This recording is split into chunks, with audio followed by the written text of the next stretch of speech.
The next SQL command we want to look at is the select statement. Now, select can get pretty complex.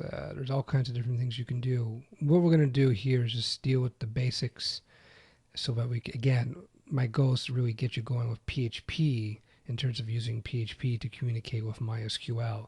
So let's look at this basic command that we've seen before.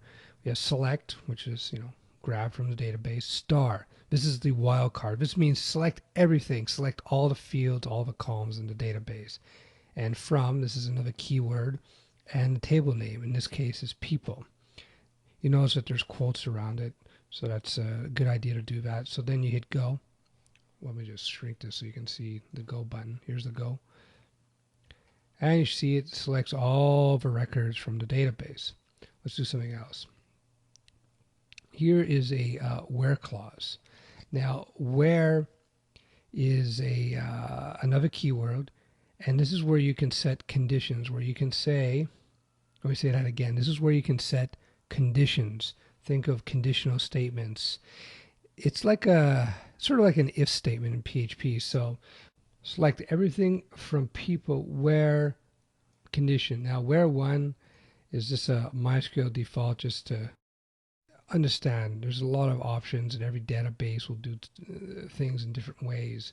So let's look at the where clause in the most classic sense. So let's say we want to select everything from people where the person's name, where the name field rather, is equal to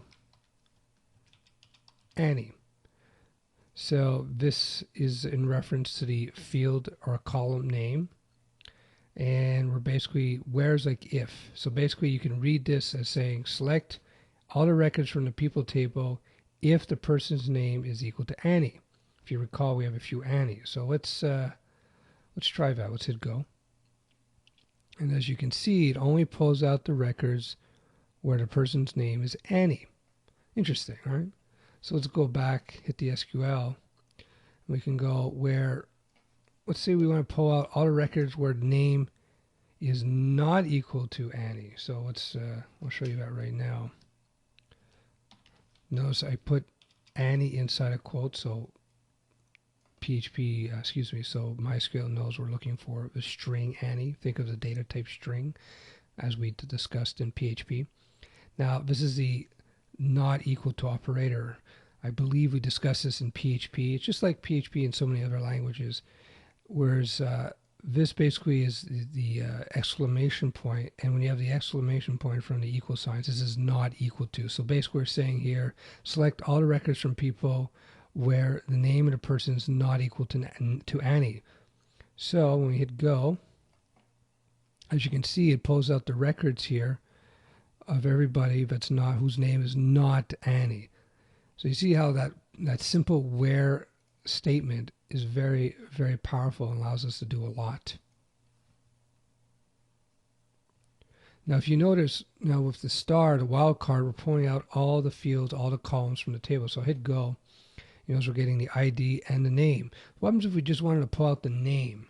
So we can go back here, and we can go, instead of select star, we can say select name. So now we go. As you can see, the ID is not pulled out. When you have a table as simple as this one, where we only have two fields, name and ID, it doesn't seem like much. But if you have a table that has many, many columns, many fields, name, first name, last name, birth date, favorite pet, favorite food, height, weight, you may have a lot of data in a table, but you don't want to pull out. So what you would do is you'd use the power of the select statement using the where clause and all the other things that we can do, where you can specify just two columns. So let's say I want to pull out the name and ID. So this way, you notice I got a comma in between here. I'm saying select just name and ID from people where it's equal to where one. Where one is basically tells you just there's no condition, just pull out everything. So we're going to go. As you can see, it pulls out name and ID. Now, in this situation, because we only have two columns, two fields, name and ID, it doesn't really matter. But if we had many, if we had, let's say, sex and favorite pet, let's say pet, then you could do it this way, and you could pull out just these particular columns, particular fields from your database. You notice in between each one I have a comma, so that tells the MySQL that, you know, this is one column, this is the next column, this is the next column, so on. You notice that here I don't have a comma at the end. Again, these little details we'll get into later on. So again, so you see with the select statement, we could explicitly state the name of the fields, the name of the column we want to pull out, or we could use the star, the wildcard. There we go. And then we learned about the where clause, where we can use, where you can check if something is equal to something or not equal to something. And there's a lot more. The select is very, very, very powerful. But for our purposes, this is more than enough that we, in terms of learning about select.